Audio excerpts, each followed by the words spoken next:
I saw needles on the ground, piping, shooting. Just say no! Just say no! Some people scared to come outside to go to the store. Some of them can't walk at night. They get robbed. Anything shot at. Just say no! Just say no! It's the people's problem. It's us. We will have to make the difference. They are ordinary people from all walks of life, and while they have very different backgrounds, they're dealing with a problem that knows no social or economic boundaries. We've got every element of the community here. Everybody's committed to the same thing. Coke and crack are killing our kids, and we can't allow that any longer. Doug Reynolds belongs to the local Save the Children Coalition. Its members say it's time to take back the streets, and today they took to the streets with a message. This, I hope, would be an example that if you want to get involved and fight drugs, you don't have to be afraid. You can come forward.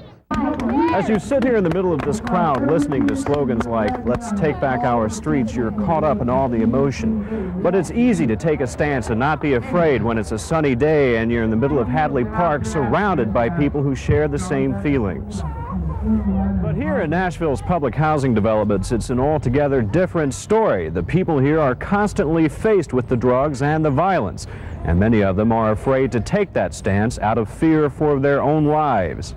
I think walking and holding signs, it would take a little more than that to really get rid of it.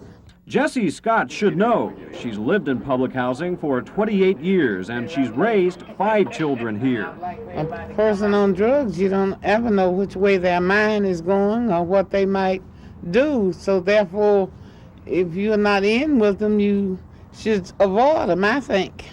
In Mrs. Scott's case, it has been a matter of survival, but overall, the issue of drugs cannot be avoided. Statistics show almost half of all children have experimented with them before they finish school.